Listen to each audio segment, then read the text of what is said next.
कहते हैं ज्योतिषियों का यह काम होता है कि बढ़िया बढ़िया बात पहले बता देंगे, जब ग्रह की कुदृष्टि की बात आएगी धीरे से उसको बताएंगे और कहेंगे चिंता न कीजिए, ये फला ग्रह गड़बड़ है, इसके लिए पूजा करवा दीजिए, ये पाठ करवा दीजिए, इससे कल्याण हो जाएगा, शमन हो जाएगा दोष।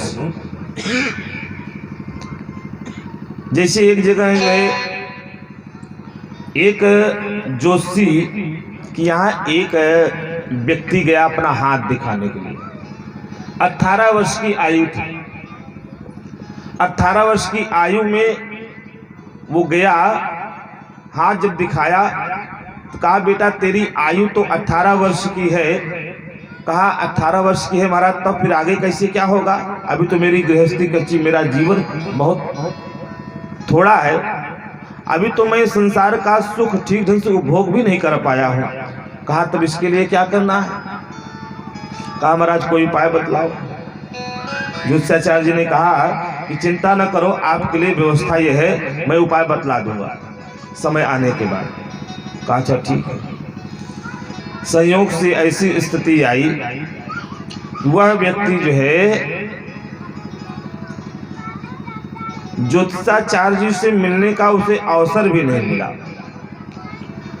उसे जब अवसर नहीं मिला तो यमदूत आए, इसको लेकर के गए, और जब यमदूत इसको लेकर के गए, पता लगा वहां जब यमराज के यहाँ इसको रखा गया तो यमराज जो चित्रगुप्त थे, जो लेखा जोखा करते हैं, ये चले गए थे अपनी फुलवाड़ी में बागवानी में घूमने के लिए।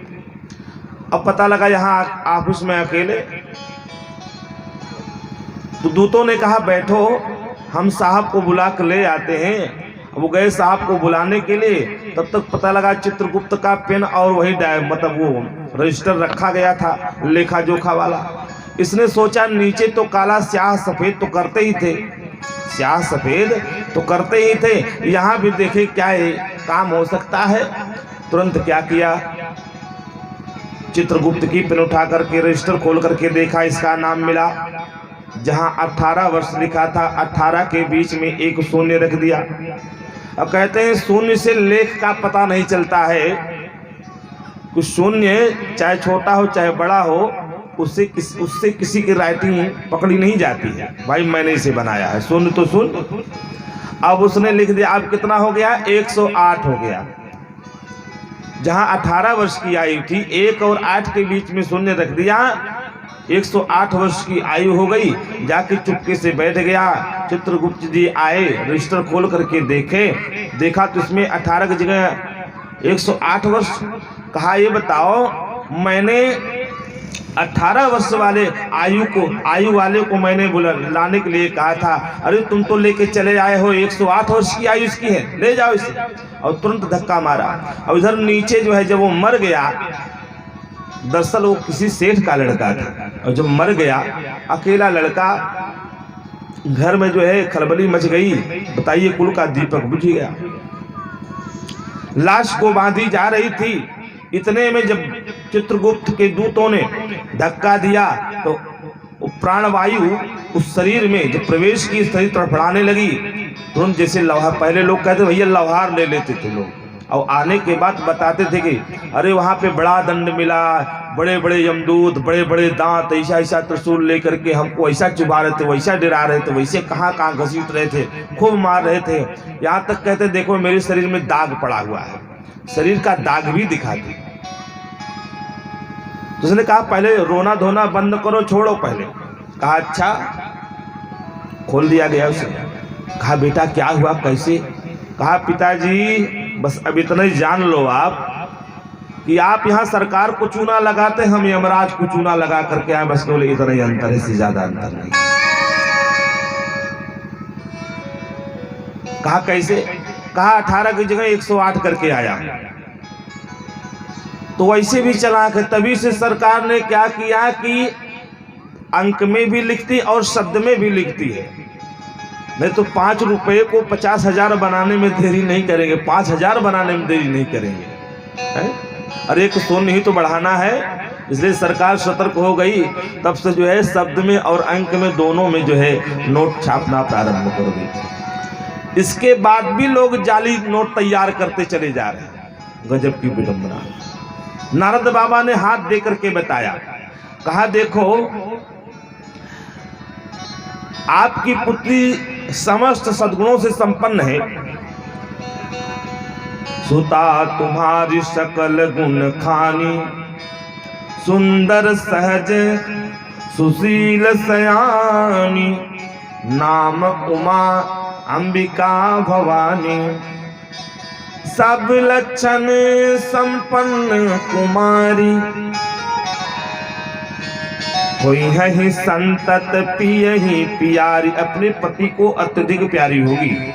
और इतना ही नहीं, होई है ही सदा अचल यही कर यही बाता। इसका जो पति होगा वो अमर होगा, मरने वाला नहीं होगा। यही बात इसका सदैव अमर होगा। सदा अचल यही कर यही बाता, अब यही तेजस ही पितु माता। माता पिता इसके द्वारा यश प्राप्त करेंगे। पूरे संसार में यह पूजायमान होगी। इसकी सेवा पूजा करने से संसार के समस्त प्राणियों को, चाहे देव हो, चाहे मनुष्य हो, चाहे गंधर्व हो, किन्नर हो, यक्ष, चाहे मनुष्य हो, जो भी प्राणी है, स्त्री हो चाहे पुरुष हो, बालक वृद्ध जो भी है, इसकी सेवा पूजा करने से कुछ भी दुर्लभ नहीं होगा। इसका नाम पूरा संसार सुमरण करेगा। यहाँ तक कि संसार की स्त्रियां जो है इसके नाम के पूजा, इसके नाम से पूजा पाठ व्रत करके पातिव्रत धर्म का पालन करेंगे। हे शैलराज, आपकी पुत्री समस्त गुणों की भंडार है, लेकिन सुनहु जे अब अवगुण दुई चारी। 2-4 अवगुण बता दिया। कहा इसका जो पति होगा अगुण अमान मातु पितु हीना, माता पिता नहीं होंगे इसके पति।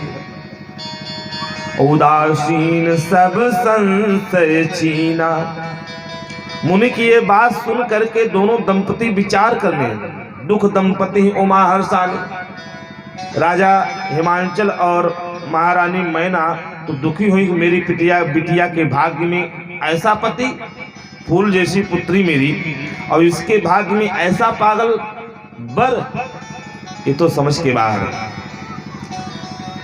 कहा अच्छा, लेकिन इस भेद को नारद जी भी नहीं जान पाए कि माता सुनी, माता पार्वती सुन करके प्रसन्न हो जाती है। और इसके बाद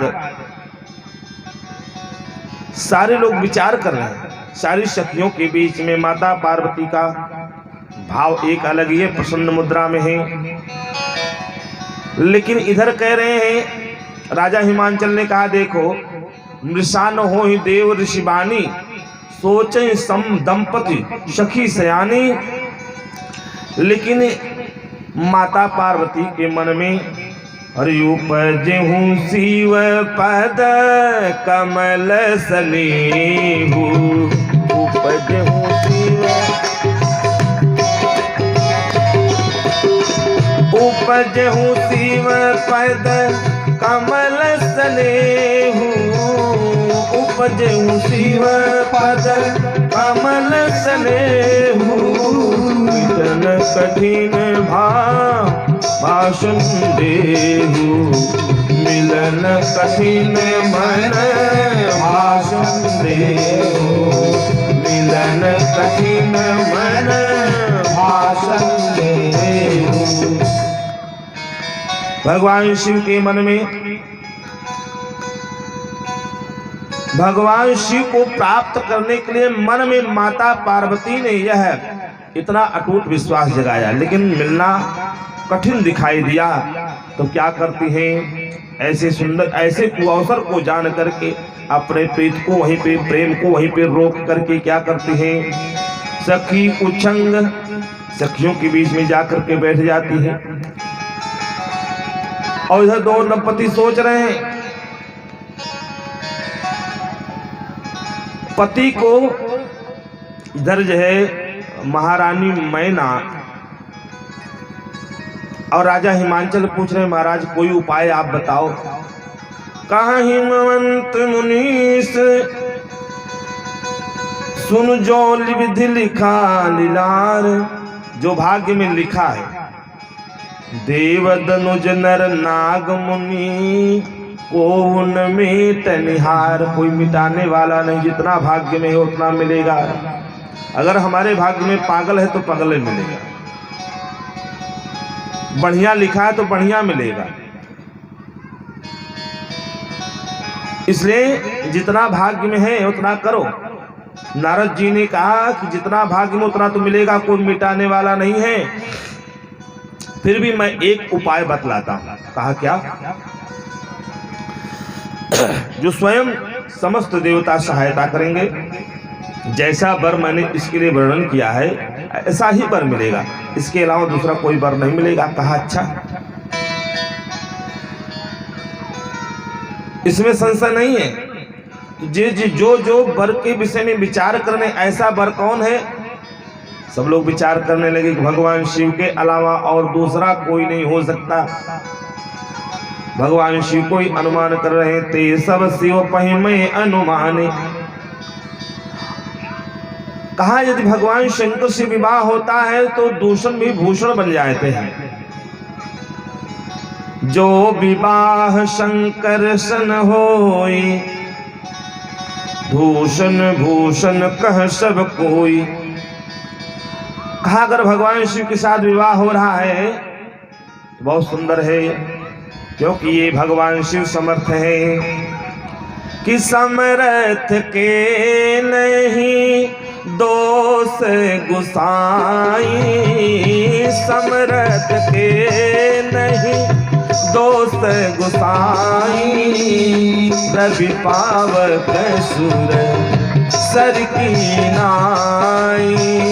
समरथ के नहीं समरथ कहूँ नहीं दोषु बताए। रवि पावक सुर सर की नाई। रवि पावक सुर सर की नाई। क्योंकि समर्थवान को दोष नहीं होता है। कैसे? शुभ और अशुभ,